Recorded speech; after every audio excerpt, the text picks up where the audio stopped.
اور کہاں سے ذکر ازواج نہیں ہے۔ اور فرما رہے قرآن میں ایسا اکثر ہوا ہے کہ تذکرہ فرعون کا ہو رہا تھا، بیچ میں ذکر کسی نبی کا آ گیا۔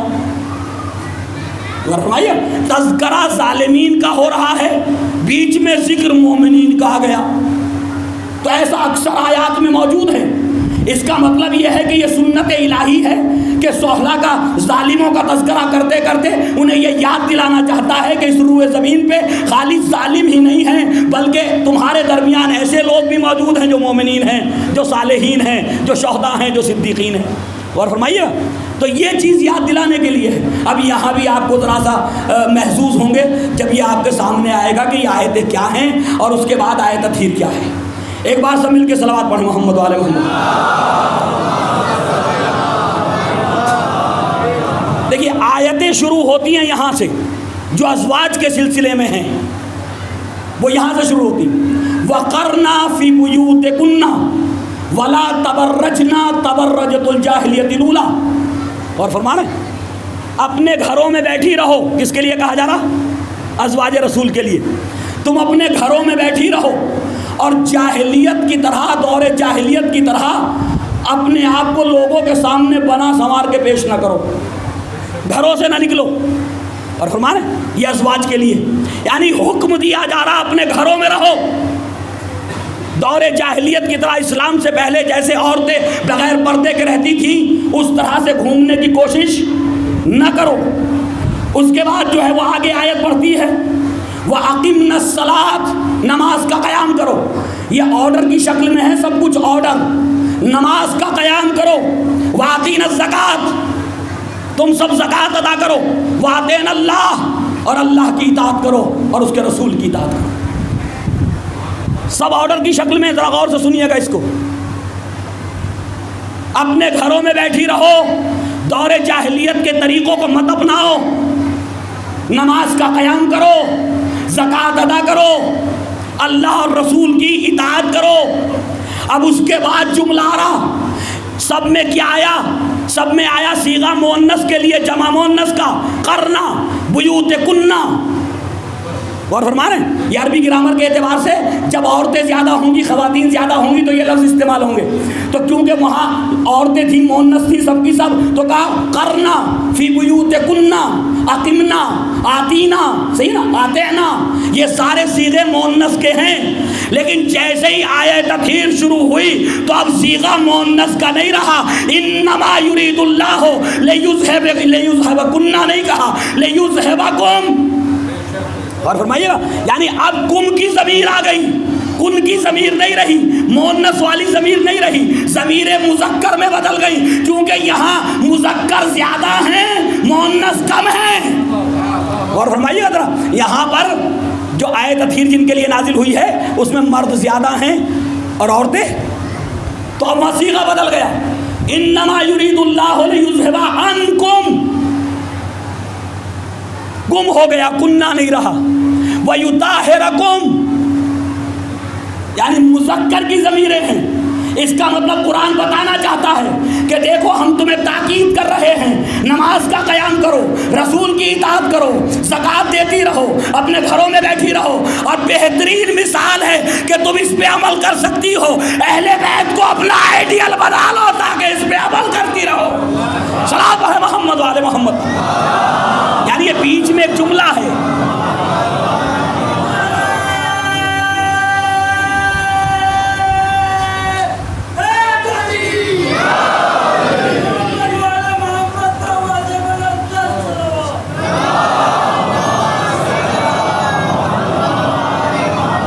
ازواج کا ذکر ہوتے ہوتے بیچ میں ایک معتذرہ جو جملہ معترضہ آ گیا کہ تم اس سارے کاموں کو انجام دو گی کیسے؟ ان کو دیکھو ہم نے انہیں طیب و طاہر قرار دیا ہے۔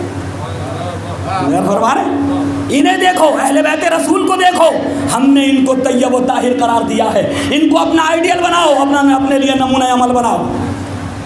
تو ان کو دکھایا جا رہا، اہل بیت کو دکھایا جا رہا ازواج کو کہ تم ان کو دیکھ کر کے جو ہے وہ صحیح اسلام پہ عمل کرو۔ صلوات علی محمد و آل محمد۔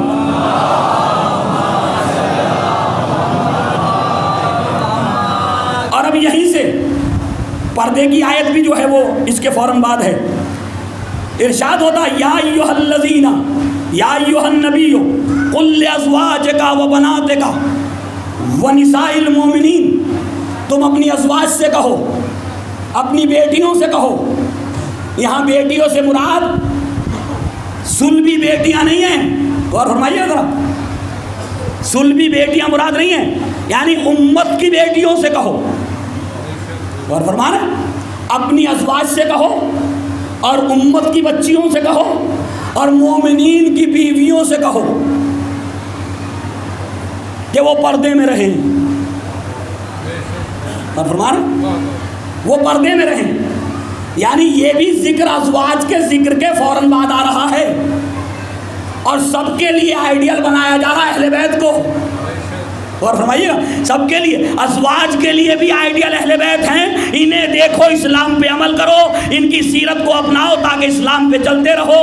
اور امت کی بیٹیوں کے لیے بھی آئیڈیل اہل بیت ہیں، اور مومنین کی ازواج کے لیے بھی آئیڈیل اہل بیت علیہ الصلوۃ والسلام ہیں. تو یہ پردے کی آیت ہے قرآن کے اندر، یہ پردے کی آیت ہے. تو عزیزان گرامی، پردہ اسلام کا ایک ایسا فریضہ ہے کہ جو ہر ایک خاتون پر بالغ ہونے کے بعد سے لے کر کے اور آخر تک واجب ہے. اور فرمان واجب ہے ہر ایک عورت پر. لیکن یہ کہ ابھی ذرا سا جو ہے وہ ماڈرن ہو گیا زمانہ، تو یہ جیسے جیسے زمانہ ماڈرن ہوا ویسے ویسے لوگ جو ہیں وہ قرآن سے دور ہو گئے. جبکہ ہونا یہ چاہیے تھا کہ ماڈرن ہونا تو اچھی بات ہے، لیکن ماڈرن ہونے کا مطلب یہ نہیں کہ دین ہاتھ سے چلا جائے. اور فرمانا لہذا دین پہ ہر ایک کی عمل کرنا ہر ایک کی ذمہ داری ہے. اور بالخصوص میں اپنی ماں و بہنوں سے کہنا چاہتا ہوں، ماشاءاللہ سے ایک بڑی تعداد میں ان مجالس میں ہماری مائیں بہنیں شریک ہو رہی ہیں، اور یہ ایک بہت ہی اچھی یعنی خوشی کا پیغام ہے کہ جب جوان آنے لگیں اور آگے بیٹھنے لگیں، جب بچے آ کے مجلس میں آگے بیٹھنے لگیں، اور جب خواتین خاموشی سے سننے لگیں، تو سمجھ لو کوئی انقلاب آنا چاہتا. ایک بار سب مل کے صلوات پڑھیں محمد علیہ. اس کا مطلب یہ ہے کہ اب یہ قوم کسی انقلاب کی طرف آگے بڑھ رہی، ورنہ خواتین کو چپ کرنا اتنا آسان کام ہے نہیں. صحیح ہے نا؟ یہ چپ نہیں ہوتی. وہ کبھی کسی بادشاہ کے اکبر کے زمانے کی باتیں ہیں، وہ ذرا سن لیجئے. لیکن میں سمجھتا ہوں ہماری مائیں بہنیں جتنی خاموشی سے سن رہی ہیں، یہ اس بات کی دلیل ہے کہ یہ ان خواتین میں نہیں ہے کہ جو فرش عزا پہ آ کے شور کریں. صلوات پڑھیں محمد والے محمد پر.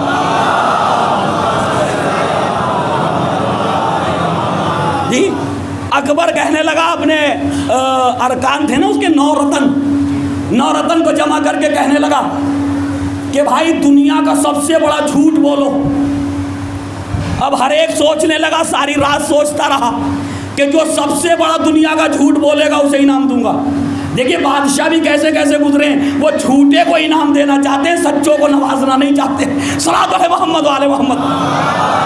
جی تو بیربل نے بڑی ترکیبوں کے بعد کہ بھئی انعام تو مجھے ملنا چاہیے، تو اس نے ایسا وہ نکالا. جب پہنچے سب کے سب، کسی نے کوئی جھوٹ، کسی نے کوئی جھوٹ، وہ سمجھا سب سے بڑا یہی ہے. جب سب نے جھوٹ سنا دیے تو بیربل نے کہا حضور میں کل جنگل سے گزر رہا تھا، ایک درخت کے نیچے 4 بیویاں، 4 عورتیں بالکل خاموش بیٹھی تھیں. 4 عورتیں بالکل خاموش. کہنے لگے بس اس سے بڑا کوئی جھوٹ نہیں ہو سکتا کہ 4 عورتیں ہوں اور خاموش ہوں. صلوات پڑھیں محمد والے محمد. تو عزیزان گرامی، یہ ہماری مائیں بہنیں، یہ آنے والے عزاداروں کے لیے مدرسہ ہیں، یہ آنے والے عزاداروں کی تعلیم کا ذریعہ ہیں، یہ آنے والے عزاداروں کے لیے نئی نسل کے لیے مربی ہیں، یہ تربیت کرنے والی ہیں. اسی ایسے ہی نہیں کہہ دیا نبی کریم نے کہ ہم نے ماں کے پیروں میں اولاد کی جنت رکھ دی ہے. اس لیے کہا تھا نبی نے کہ ماں کے پیروں میں اولاد کی جنت ہے کہ یہ انہیں علم کے زیور سے آراستہ کریں, یہ انہیں اخلاق سے آراستہ کریں, یہ انہیں محبت اہل بیت کو گھٹی میں پلائیں. جب لے کے اپنے بچے کو بیٹھیں تو کبھی علی کا ذکر کریں, کبھی حسن کا ذکر کریں, کبھی حسین کا ذکر کریں, تاکہ اس کے ذہن میں یہ معصوم سیرتیں بیٹھتی چلی جائیں اور پھر وہ معصوم سیرتوں پہ عمل کر کے دنیا میں ایک عظیم کارنامہ انجام دے سکے, دنیا کو بتا سکے کہ جب ساری دنیا جھوٹی ہو جائے تب بھی علی کا ماننے والا سچا رہتا ہے, جب ساری دنیا جو ہے دھوکے دینے لگے تب بھی علی کا ماننے والا کسی کو دھوکہ نہیں دیتا. صلوات پڑھیں محمد وعلى محمد.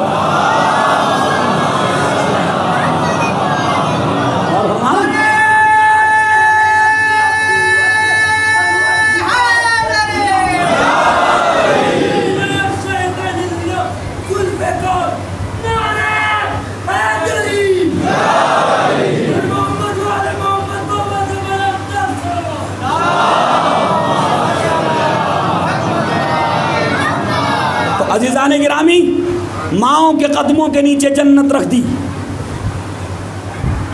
کوئی روایت نہیں کہ باپ کے قدموں کے نیچے جنت ہے. غور فرمائیے ذرا. ہاں, باپ کا مرتبہ بھی کم نہیں ہے, والد کا مرتبہ بھی کم نہیں ہے. قرآن نے یہ نبی کریم نے یہ فرما دیا, رضا الوالدین رضا اللہ, والدین کی رضا اللہ کی رضا ہے. وَسَخْطُ الْوَالِدَيْنِ سَخَطُ اللَّهِ, اور جو اپنے والدین کو ناراض کرتا ہے وہ اللہ کو ناراض کرتا ہے. عزیزان گرامی, فضائل کے ساتھ ساتھ یہ اخلاقی گوشے بھی بہت ضروری ہیں. ایسا نہ ہو کہ ایک امام کا عزادار, امام کا علم اٹھانے والا, امام پہ یا حسین کہہ کے ماتم کرنے والا, امام حسین کی مظلومیت پہ رونے والا, جب یہاں سے اٹھ کے جائے تو اپنے والدین پہ جو ہے وہ غصہ دکھانے لگے. اور فرما رہے ایسا نہ ہونے پائے. کیوں؟ وہ عزادار نہیں ہو سکتا جو والدین پہ ظلم کرے. اور فرمائیے عزاداری کی تاریخ ہمارے پاس ہے, عزاداری کی تاریخ ہمارے پاس ہے. دنیا کا سب سے پہلا عزادار کون ہے؟ سوال کر رہا ہوں میں آپ سے, جواب دیں آپ ذرا, کوئی تو بتائے. دنیا کا سب سے پہلا عزادار کون ہے؟ جی, امام حسین کا پہلا عزادار کون ہے؟ جواب آ نہیں رہا. امام زین العابدین علیہ السلام, امام حسین کے سب سے پہلے عزادار, جہاں سے عزاداری کی جو ہے وہ صف بچھائی گئی, جہاں عزاداری کی بنیاد رکھی گئی, وہ ہیں آپ کے اور میرے چوتھے امام. تو چوتھے امام عزادار بعد میں ہیں, سید الساجدین پہلے ہیں, زین العابدین پہلے ہیں. تو اس کا مطلب ایک پیغام دیا جا رہا ہے کہ تم عزادار ہو تو سجدوں سے نفرت نہ کرنا, تم عزادار ہو تو عبادتوں سے دور نہ رہنا. عزاداری عبادتوں کو آگے بڑھانے کا نام ہے, عبادتوں کو چھوڑ دینے کا نام نہیں ہے. صلوات پڑھیں محمد وعلی محمد.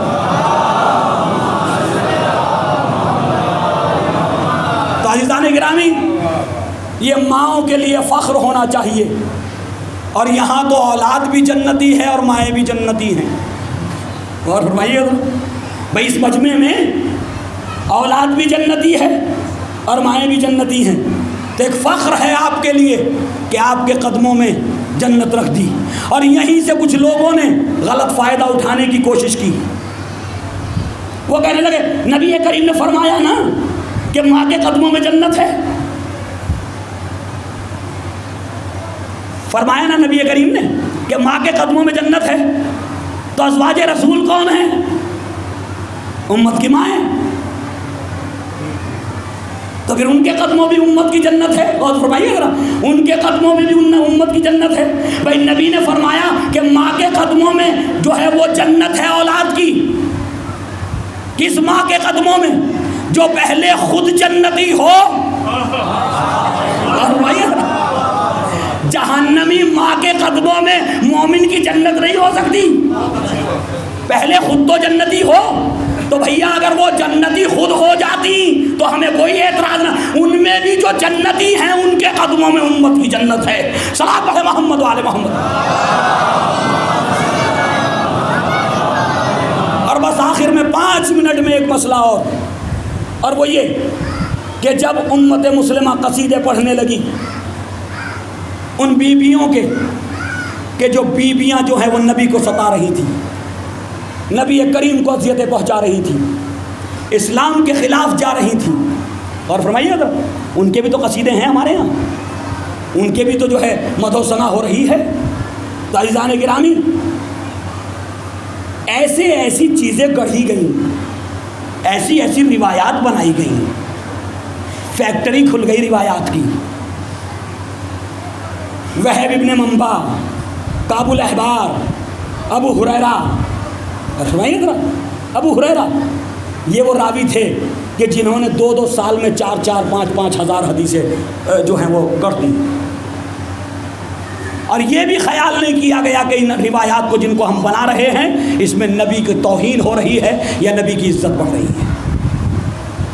خدا کی قسم اگر نبوت کو اہل بیت کے راستے سے نہیں دیکھو گے تو نبی بھی نظر نہیں آئے گا، نبی نظر نہیں آئے گا، کھیل تماشا بن جائے گا نبی کا بھی. اور وہی ہوا. ابھی پیچھے دنوں میں کیا ہوا آپ سب جانتے ہیں، اسی ہندوستان کے میڈیا پہ جو ہوا وہ سب آپ کے ذہنوں میں ہے نا، کہ امت نے ایسی روایات نقل کر دیں جناب خدیجہ کے بغض میں، اور کچھ نہیں تھا، جناب خدیجہ سلام اللہ علیہ کے بغض میں. کیوں؟ کہ جناب خدیجہ کی عمر زیادہ تھی تو انہوں نے کہا کہ زیادہ عمر کی عورت کو عام طور پہ کوئی پسند نہیں کرتا ہے، تو انہوں نے اتنی چھوٹی عمر میں شادی کرا دی کہ یہ بھی بھول گئے کہ اتنی چھوٹی عمر میں بھی شادیاں عام طور پہ نہیں ہوتی. اور فرمانے اب بخاری کی روایت یہ ہے اور مسلم کی، اور یہ روایتیں جتنی بھی ہیں اپنی تعریف میں خود ام المومنین کہہ رہی، اپنے منہ سے اپنی تعریف ہو رہی ہے. بھئی اگر تعریف میں کوئی انسان اپنے لیے تعریف کرے تو اس کی بات کو اتنی آسانی سے تسلیم نہیں کیا، بھئی وہ تو اپنے حق میں بات کر رہا. تو ساری روایات میں راوی خود ام المومنین عائشہ ہیں کہ نبی کریم کے ساتھ میری شادی، میرا رشتہ 6 سال کی عمر میں ہوا. نبی کریم کی عمر کتنی؟ تقریباً 50 سال. میرا رشتہ 6 سال کی عمر میں ہوا مکہ مکرمہ میں، اور 3 سال کے بعد 9 سال کی عمر میں نبی کریم نے جو ہے مجھ سے شادی کی.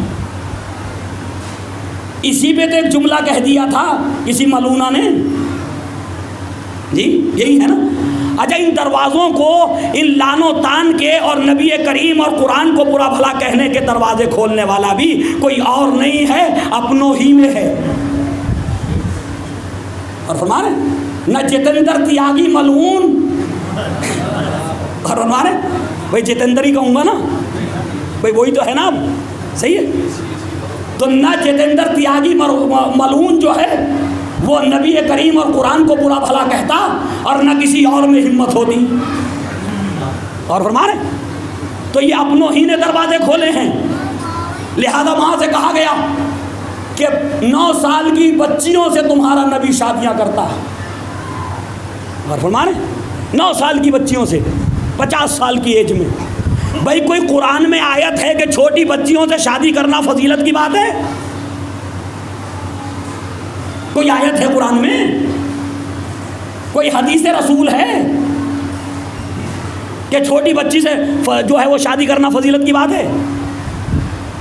اور کیا یہ ہم امید کریں کہ اتنی چھوٹی بچی اس سے نبی کریم شادی کریں گے 9 سال کی عمر میں؟ جس انسان نے اپنی پہلی شادی، ان کی اپنی عمر 25 سال کی تھی اور زوجہ کی عمر آپ کے بقول، آپ کے علماء کے بقول 40 سال کی تھی، تو جو اتنی بڑی معمر خاتون سے شادی کر رہا ہو عالم شباب میں، جوانی کے دور میں، تو وہ اتنی بڑی عورت سے شادی کر رہے ہیں، اور جب بڑھاپے کی طرف جا رہے ہیں تو کیا یہ عقل قبول کرتی کہ وہ اتنی چھوٹی بچیوں سے شادی کریں گے؟ اور جو خاتون یہ رشتہ لے کر کے آئی تھی، یہ ہمارے نوجوانوں کے ذہن میں بات پڑی رہے، جو خاتون ایک صحابی کی زوجہ جناب خدیجہ سلام اللہ علیہ کے وفات کے بعد وہ رشتہ لے کر کے آئیں، علماء اہل سنت نے لکھا جب وہ رشتہ لے کر کے آئیں، خولہ بنت حکیم نام ہے ان کا، تو انہوں نے نبی کریم سے فرمایا یا رسول اللہ آپ دوسری شادی کر لیجئے۔ تو حضور پاک نے کہا کہ کس سے شادی کروں؟ جناب خدیجہ کی وفات کے بعد تو انہوں نے ایک نام بتایا جناب سودا بنت زمعہ کا، جو بعد میں نبی کی زوجہ ہوئیں۔ دیکھیں یہ خاتون نبی کی ضرورت کو محسوس کر کے کہہ رہی کہ شادی کر لیجئے۔ اب روایت یہ کہتی کہ 2 نام بتائے اسی خاتون نے، صحابی کی زوجہ نے، ایک زمعہ بنت سودا بنت زمعہ جو بعد میں زوجہ بنی، اور ایک عائشہ، صحیح ہے نا؟ تو نبی کریم نے پوچھا کہ یہ جو 2 نام بتا رہے ہیں ان میں شادی کے لیے آمادہ کون ہے؟ کہا وہ تو ابھی بچی ہے، سودا بنت زمعہ جو ہیں وہ ایک اچھی عمر کی ہیں۔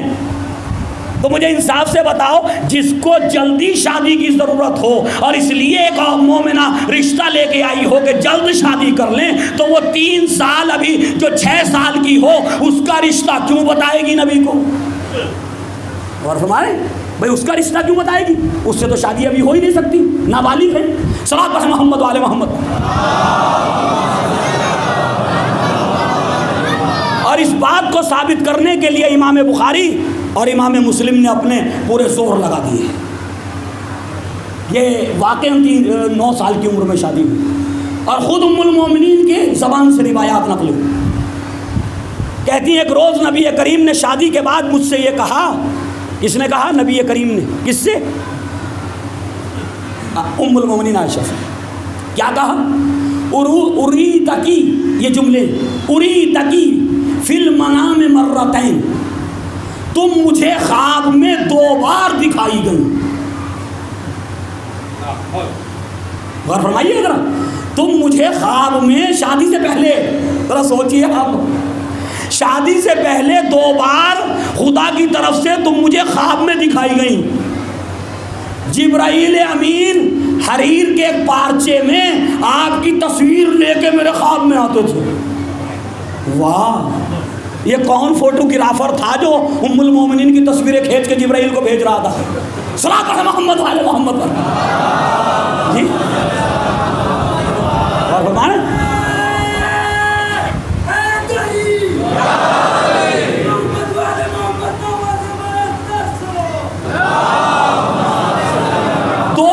تمہیں خواب میں دکھایا گیا 2 بار۔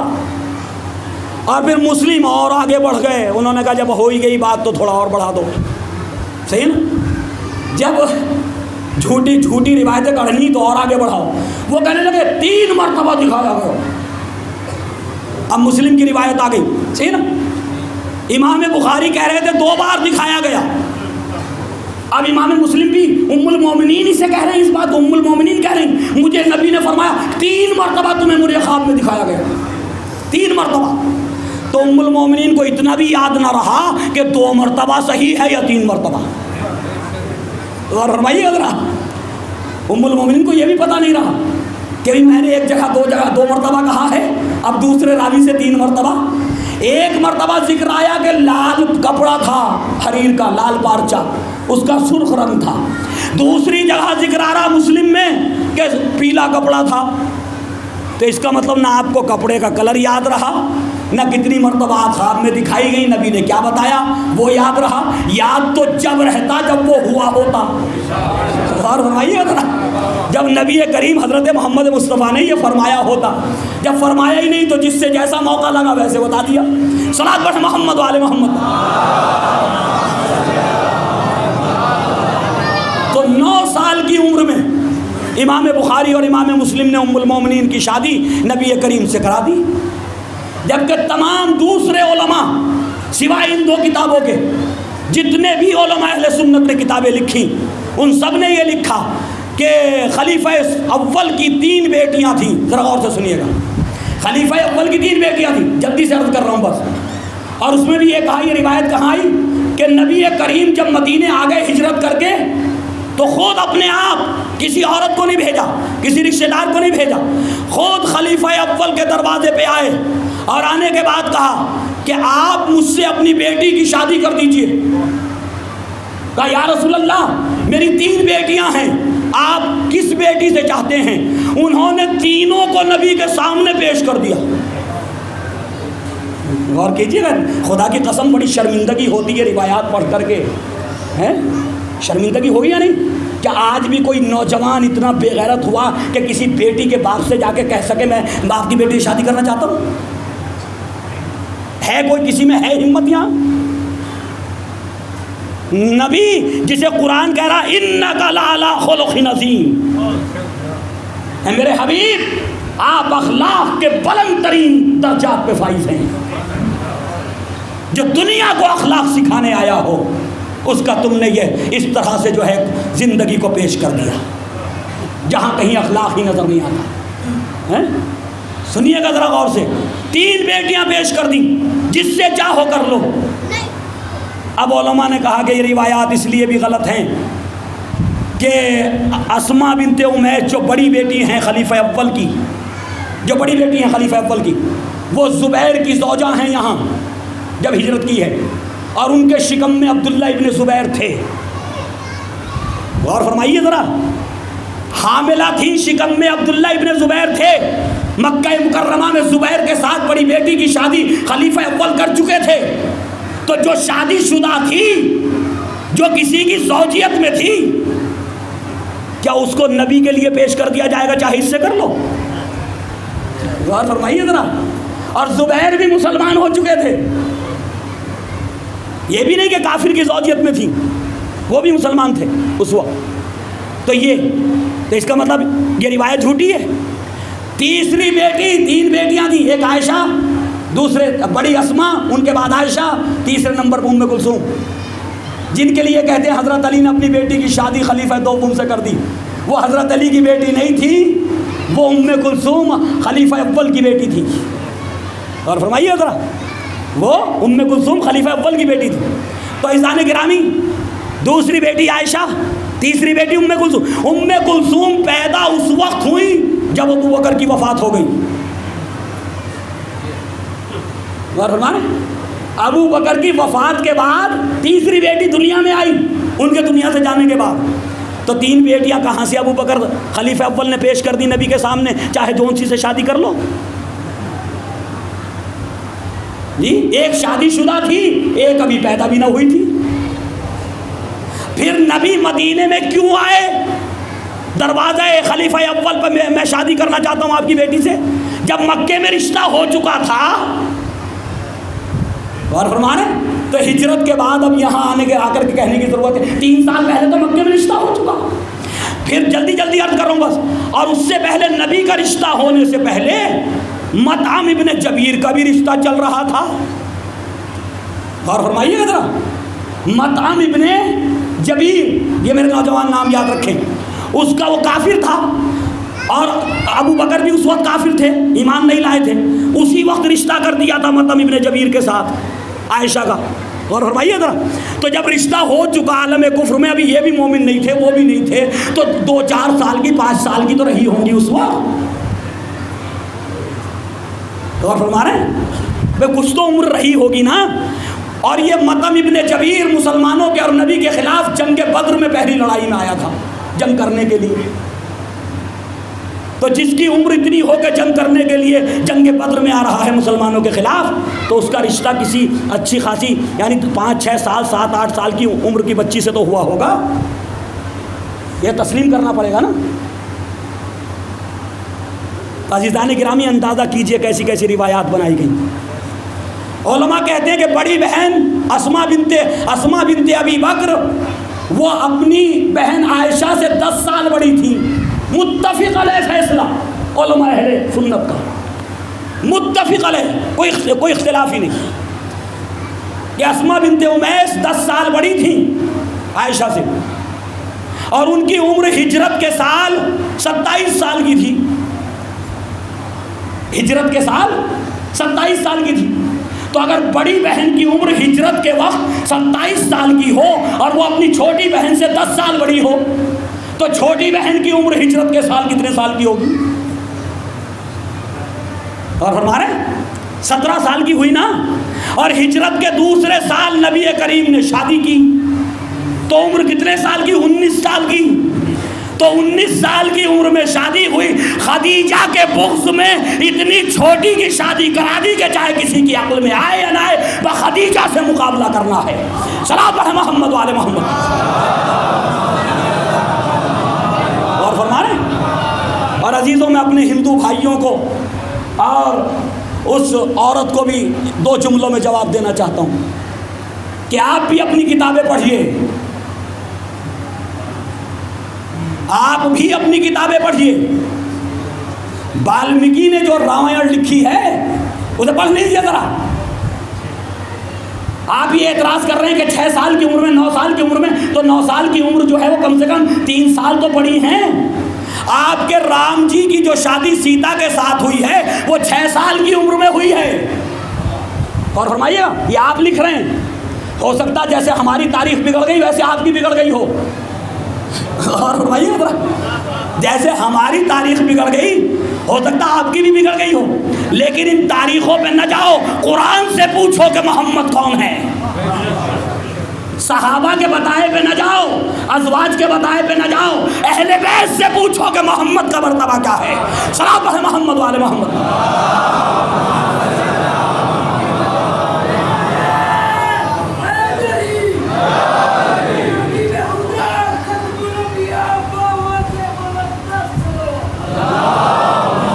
بس عزیزان گرامی، دامن وقت میں گنجائش نہیں ہے، شاید میں تھوڑا سا آگے نکل جاؤں گا 5-10 منٹ۔ میں چاہوں گا کہ دوسری مجلس کے لیے بہرحال تاخیر تو ہو رہی ہے، لیکن یہ کہ میں کمیٹی سے گزارش کروں گا بس مصائب پڑھنے کے جو ہے وہ، کیونکہ اب تو تاریخیں بڑھ رہی ہیں تو تھوڑا ٹائم بڑھایا جا سکتا ہے۔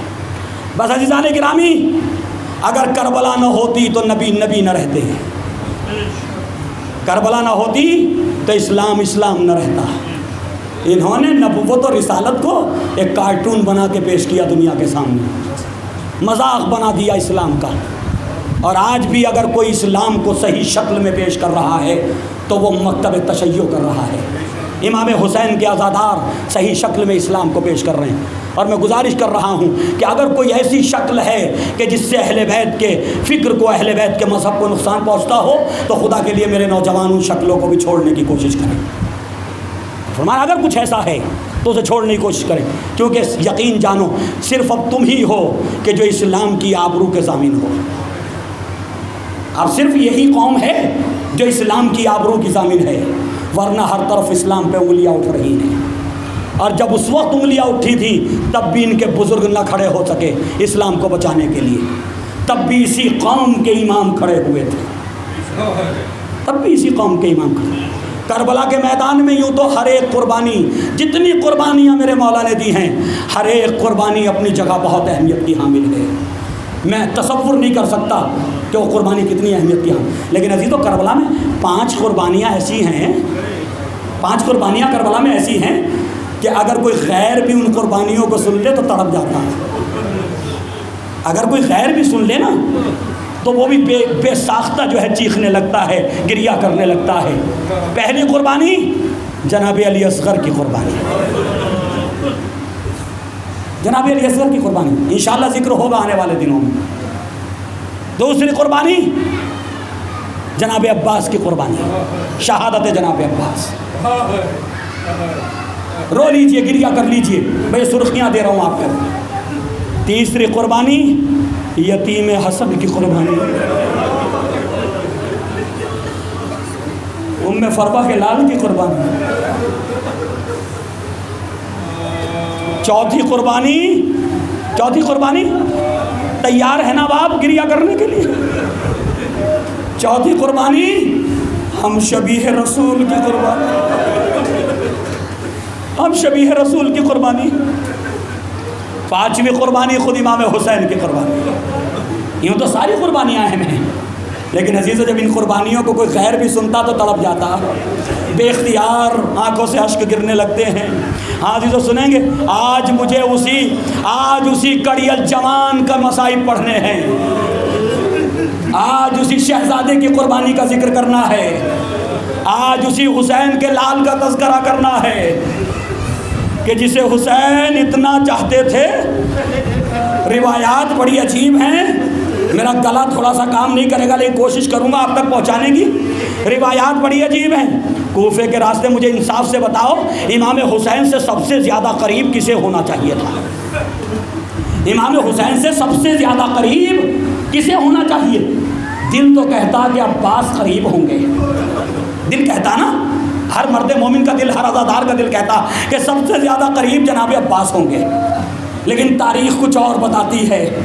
تاریخ یہ بتاتی ہے کہ جب کوفے کے راستے میں میرے مولا کی سواری کرتے کرتے نیند آئی ہلکی سی، تو ایک مرتبہ میرے مولا کو خواب میں میرے مولا نے آواز سنی کہ کوئی آواز دے رہا ہے یہ قافلہ موت کی طرف آگے بڑھ رہا، یہ قافلہ موت کی طرف آگے بڑھ رہا۔ امام سواری پہ ہیں، چل رہی ہے سواری، رواں دواں ہیں۔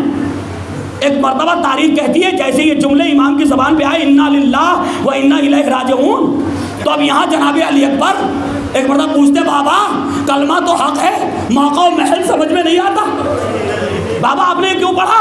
ایک مرتبہ میرے مولا نے کہا اندازہ کیا اگر عباس قریب ہوتے، اگر میرا مولا عباس قریب ہوتا امام کے تو جناب عباس سے روایت آتی، لیکن جناب علی اکبر سے روایت آ رہی۔ اس کا مطلب سب سے زیادہ قریب بیٹے ہونے کی وجہ سے نہیں، ہم شبیہ رسول ہونے کی، بیٹے ہونے کی وجہ سے نہیں، ہم شبیہ رسول ہونے کی وجہ سے۔ اور پالا ام لیلا نے نہیں پالا، ماں نے نہیں پالا، ماں نے نہیں پالا جناب علی اکبر کو، ام لیلا نے نہیں پالا جناب علی اکبر کو۔ جناب علی اکبر کو جیسے ہی علی اکبر دنیا میں آئے تو ایک مرتبہ ایک بہن بھائی کی خدمت میں حاضر ہو گئی، میرے ماجائے حسین اس کی آنکھیں تو ہمارے نانا کی آنکھوں کی طرح ہے، میرے ماجائے حسین میرے بھائی اس کے رخسار تو ہمارے نانا کے رخسار کی طرح ہے، اس کا چہرہ تو بالکل ہمارے نانا کی شبیہ ہے، اے میرے بھائی اکبر کو مجھے دے دو میں اکبر کو پالوں گی۔ اجرکم اللہ، خدا کوئی غم نہ دے سوائے غم اہل بیت کے۔ لہذا جناب علی اکبر کو ہمیشہ جناب زینب نے پالا، بڑے ناز و نام کے ساتھ پالا جناب علی اکبر کو۔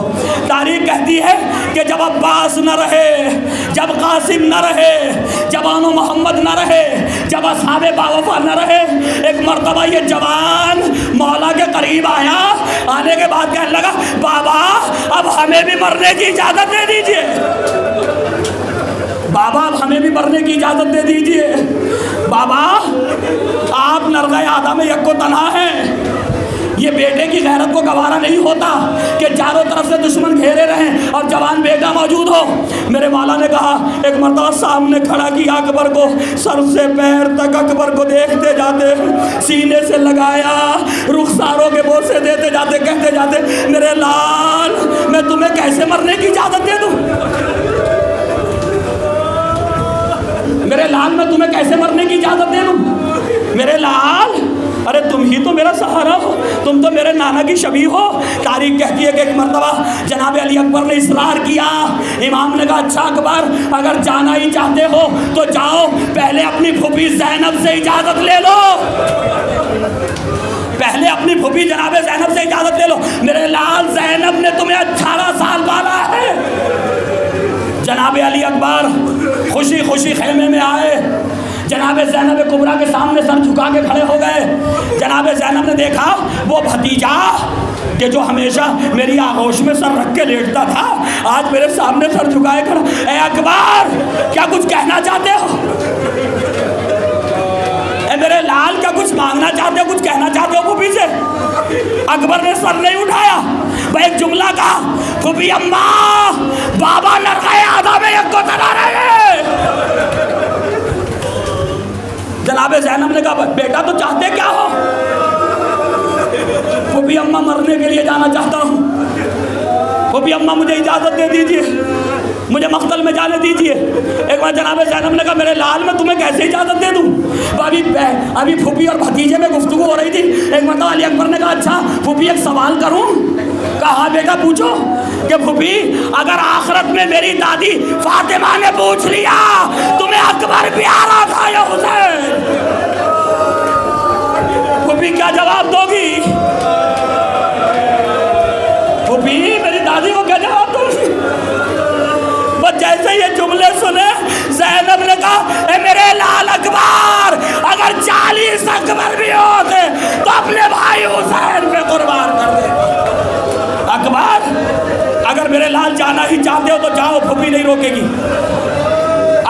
اللہ، جانا ہی چاہتے ہو جاؤ، پھوپھی نہیں روکے گی میرے لال۔ حسین کے لیے کیا میں اکبر کو بچاؤں گی؟ میں ایک مرتبہ کہا جاؤ، نہیں روکے گی پھوپھی۔ میرے لال بھائی اتنا کرو، میں بیویوں کو جمع کیے لیتی ہوں، میں بیویوں کو خیمے میں جمع کیے لیتی ہوں، تم بیویوں کے درمیان سے ہر بیوی کو الوداع کہتے ہوئے گزر جاؤ، تم بیویوں کے درمیان سے ہر بیوی کو الوداع کہتے خدا حافظ کہہ کے گزر جاؤ۔ عزیزوں بڑا امتحان آ گیا علی اکبر کے لیے۔ زینب نے بیویوں کو جمع کیا، اکبر بیویوں کے حلقے میں آئے، جس بیوی سے کہتے اچھا پھوپھی خدا حافظ، مادر گرامی خدا حافظ، بہن فاطمہ خدا حافظ، ماں کی کنیز فضہ خدا حافظ، ایک ایک سے کہتے لیکن سر جھکا ہوا ہے، کسی بیوی سے نظریں نہیں ملاتے، کسی بیوی سے اکبر نظریں نہیں ملاتے، شاید نہیں اکبر دیکھ رہے ہر بیوی کی نظریں پوچھ رہی ہیں ارے ہمیں کس پہ چھوڑے جا رہے ہو، ہمیں کس پہ چھوڑے جا رہے ہو؟ اب تو عباس نہیں ہے، اب تو اصحاب باوفا بھی نہیں ہے۔ ایک مرتبہ تاریخ کہتی ہے جناب علی اکبر نکلنا چاہتے تھے، جناب علی اکبر خیمے سے نکلنا چاہتے ہیں۔ حمید ابن مسلم لکھتا ہے کہ بار بار خیمے کا پردہ اٹھتا اور گر جاتا، بار بار خیمے کا پردہ اٹھتا تھا اور گر جاتا تھا۔ میں نے بعد میں پوچھا کہ ایسا کیوں ہوا، تو مجھے بتایا گیا کوئی بیوی تھی جو بار بار اکبر کا دامن پکڑ لیتی تھی، جو بار بار جیسے ہی اکبر نکلنا چاہتے تھے وہ بیوی دامن پکڑ لیتی تھی۔ بھیا مجھے انصاف سے بتاؤ، اگر ام لیلا اکبر کو روکیں گی تو بازو پکڑیں گی نا، اگر ام رباح اکبر کو روکیں گی تو بازو تھامیں گی نا، زینب و ام کلثوم روکیں گی تو بازو پکڑ کے روکیں گی۔ ارے وہ کون ہے جس کا ہاتھ اکبر کے بازو تک نہیں جاتا؟ 4 سال کی بہن سکینہ اکبر کے دامن سے نپٹ جا، اے بھیا بابا اکیلے یا بابا اکیلے رہے، اجرکم اللہ۔ اکبر نکلنا چاہتے ہیں، اکبر نکلنا چاہتے، مجھے نہیں پتا اس اپنی چھوٹی بہن سکینہ سے شہزادی سے کیسے رخصت ہوئے، مجھے نہیں معلوم، بس جیسے نکلے حمید ابن مسلم کہتا ایسے اکبر نکلے جیسے بھرے گھر سے جوان کا جنازہ نکلتا، بیویوں میں وہ اکبرہ وہ محمدہ کی فریاد بلند تھی۔ حسین میرے مولا آگے بڑھے، آؤ میرے لال اکبر آؤ، میں تمہیں سوار کرا دوں، میں تمہیں سوار کرا دوں۔ علی اکبر کو گھوڑے پہ بیٹھایا، گھوڑے پہ بیٹھانے کے بعد کہا اچھا میرے لال خدا حافظ، اچھا میرے لال خدا حافظ۔ پتہ نہیں کیا ہوا، پہلا شہید تھا یہ، کربلا کا پہلا مجاہد تھا، پہلا مجاہد ہے کربلا کا، اور کسی کی یہ خصوصیت کربلا میں نہیں ہے۔ عباس کو رخصت کیا، جہاں تھے وہیں کھڑے رہے، قاسم کو رخصت کیا، جہاں تھے وہیں کھڑے رہے، ہر ایک صحابی کو رخصت کیا، جہاں تھے وہیں کھڑے رہے، لیکن جیسے ہی اکبر نے گھوڑا بڑھانا شروع کیا، جوان بیٹے جن کے ہیں وہ ذرا سوچے، دل میں ہاتھ رکھو، میری مائیں بہنیں سوچے، آج لیلا کا جوان جا رہا ہے، آج میرے مولا اپنے جوان کو رخصت کر رہے ہیں۔ امام ٹھہر نہ سکے، اکبر نے گھوڑا آگے بڑھایا، امام گھوڑے کے پیچھے پیچھے چلنے لگے، جیسے جیسے گھوڑے کی رفتار تیز ہوتی گئی ویسے ویسے میرا مولا کمر خمیدہ، کمر جھکائے ہوئے تیزی کے ساتھ گھوڑے کے پیچھے پیچھے۔ اکبر نے محسوس کیا کوئی پیچھے آ رہا، اب جو دیکھا ارے جس کی کمر عباس کی شہادت نے توڑ دی، جس کی کمر عباس کی شہادت نے توڑ دی، وہ کمر کو جھکائے ہوئے میرے گھوڑے کے پیچھے پیچھے، گھوڑے سے زمین پہ آئے، ہاتھوں کو جوڑ کے کھڑے ہو گئے، بابا آپ تو مجھے رخصت کر چکے تھے، اجرکم اللہ، آپ تو مجھے رخصت کر چکے تھے، بابا آپ میرے گھوڑے کے پیچھے پیچھے کیوں آ رہے ہیں؟ ایک مرتبہ میرے مولا نے دوبارہ اکبر کو سینے سے لگایا، سینے سے لگایا، بس ایک جملہ کہا. جن کے جوان بیٹے اس جملے کو سن لے اپنے مولا کے. ایک جملہ کہا، اے میرے لال اکبر کاش تم صاحب اولاد ہوتے. میرے لال اکبر بیٹا کاش تم صاحب اولاد ہوتے. تمہارا جیسا جوان بیٹا ہوتا تم میری جگہ ہوتے. تو بیٹا پتہ چلتا کہ جب جوان ضعیف باپ سے جدا ہوتا تو باپ کے دل پہ کیا گزر جاتی ہے. ایک مرتبہ اکبر نے ہاتھوں کو جوڑ لیا، بابا مرنے کی اجازت دے دیجیے، بابا ایک وعدہ کیجیے، اب یہاں سے آگے آپ آگے نہیں آئیں گے. میرے مولا نے کہا اچھا بیٹا ایک وعدہ آپ بھی کرو، جب تک تمہارا میرا سامنا رہے مڑ مڑ کے دیکھتے رہنا. اجرکم اللہ. میرے مولا نے اکبر کو رخصت کر دیا، میرے مولا نے اکبر کو رخصت کر دیا. علی اکبر میدان میں آئے، ظالموں کو واصل جہنم کیا، رزق پڑھتے جاتے ہیں، ظالموں کو قتل کرتے جاتے ہیں. علمان الحفیظ کی صدائیں بلند ہو گئی. ایک مرتبہ ایک ظالم نے جنگ کے دوران اکبر کے سینے کا نشانہ نیزے سے لیا. اکبر جنگ کر رہے تھے، سینے کا نشانہ دور سے نیزہ پھینک کر کے سینے کا نشانہ لیا. اب جو نیزہ پھینکا اکبر کے سینے میں نیزہ لگا، اکبر کے سینے میں نیزہ لگا. جناب علی اکبر سے گھوڑے پہ سنبھالا گیا. بڑے عجیب جملے ہیں تاریخ تبری کے. ایک مرتبہ جب علی اکبر گھوڑے پہ نہ سنبھل سکے، دل میں خیال آیا ارے جس نے ابھی تک 72 لاشیں اٹھا لیے اب وہ میرے لاشیں کو کیسے اٹھائے گا. ارے میرے بابا سے لاشا نہ اٹھ سکے گا. یہ سوچ کے اکبر نے گھوڑے کی گردن میں باہیں ڈال دی. اکبر نے گھوڑے کی گردن میں باہیں ڈال دی. اے اسب با وفا، میرے بابا سے لاشا نہ اٹھ سکے، مجھے خیموں تک پہنچا دے، مجھے خیموں تک پہنچا دے.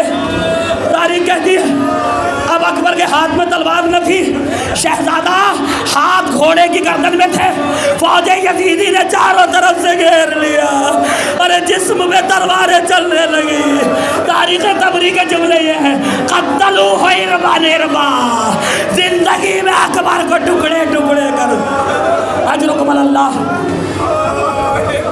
ادھر جب طاقت نہ رہی باہیں چھٹی، اب جو زمین پہ گرے تو نیزہ زمین پہ آ کے لگا، نیزہ زمین سے ٹکرا. پر نیزے کا زمین سے ٹکرانا تھا، برچھی کا پھل سینے میں ٹوٹ گیا، برچھی کا پھل اکبر کے سینے میں ٹوٹ گیا. میرے مولا کو آواز دی، سلام بھی وہ کیا جس کا جواب واجب نہیں ہوتا اسلام میں. یا ابا علیک منی السلام. بابا میں جواب سلام بھی نہیں چاہتا، میں اتنا بتانا چاہتا ہوں کہ تمہارا لال گھوڑے سے گر گیا. اور تاریخ کہتی ہے امام علی مقام تیزی سے دوڑے، اینا اینا علی، اینا اینا علی. میں کہوں گا مولا کون سے علی کو پکار رہے، مولا کون سے علی کو بلا رہے؟ کیا نجف میں سونے والے علی کو بلا رہے ہو؟ شاید نہیں. میرا مولا جواب دے. عباس کے مرنے نے کمر توڑ دی، اکبر کی شہادت کی خبر نے بھی نہیں چھین لی. اب حسین کو کچھ نظر نہیں آتا، دوڑ رہے ہیں. میرے لال آواز دو، میرے لال ذرا آواز دو، شاید آواز کے سہارے تمہارا باپ تم تک پہنچ سکے. ادھر اکبر نے آواز دی، بابا میں ادھر ہوں. بیک بتا دوڑے. اب جو بیٹے کے قریب آئے، خدا کسی باپ کو بیٹے کا وہ منظر نہ دکھائے جو میرے مولا نے دیکھا کہ اکبر ایک ہاتھ سینے پہ رکھے ہوئے اپنے خون میں ایڑیاں رگڑ رہے ہیں. اسی اسنا میں امام چاہتے تھے، بس 2 جملے ہیں سن لیجئے. امام چاہتے تھے کہ زندگی میں علی اکبر کو خیموں تک لے آئیں. امام چاہتے تھے ابھی علی اکبر زندہ ہیں، زندگی میں علی اکبر کو خیموں تک لے آئیں. پھوپھیوں سے بات کر لیں، بہنوں سے گفتگو کر لیں، آخری بار بہنیں بھی دیکھ لیں، پھوپھیاں بھی دیکھ لیں، ماں بھی ایک بار دیدار کر لیں. کہ میرے لال، میرے لال، میرے اندر طاقت تو نہیں ہے کہ تمہیں اٹھا سکوں، میرے لال ذرا سہارا دو. لاؤ دونوں ہاتھ میری گردن میں باہیں بنا لو، دونوں ہاتھ اٹھاؤ میری گردن میں باہیں ڈال لو. اکبر کا ایک ہاتھ اٹھا، دوسرا ہاتھ سینے سے نہ اٹھ سکا. میرے مولا نے دیکھا اکبر ایک ہاتھ اٹھاتے ایک نہیں اٹھا، پھر دوبارہ زمین کربلا پہ جا دیا. کربلا میں لٹا دیا. ملائکہ کی اور انبیاء کی صفیں اس امتحان کو دیکھ رہی تھی. نبی کا نواسا امتحان کی منزل میں تھا. ایک مرتبہ جناب علی اکبر سے کہا بیٹا کیا سینے میں کوئی درد ہے؟ بیٹے کی غیرت جواب دے گئی. کہا نہیں بابا کوئی درد نہیں. نہیں چاہتے باپ کو تکلیف پہنچے, نہیں چاہتے باپ کو تکلیف پہنچے. ایک مرتبہ میرے مولا نے جو اکبر کا ہاتھ ہٹایا, ارے قیامت گزر گئی مولا میں. اکبر کے سینے میں برچی کا مال, ایک آستین کو الٹا, گھٹنے کو زمین کربلا پہ رکھا, زخم علی اکبر میں ہاتھ ڈالا, آواز دی بابا مدد کے لیے آؤ. اکبر کے سینے سے نیزہ, ارے سینے کے ساتھ نیزے کے ساتھ اکبر کا کلیجہ نکل آیا. فاطمہ حسین لجنازہ علی اکبر, تابوت علی اکبر آ رہا ہے, چلو اکبر کا جنازہ خیموں تک پہنچا.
was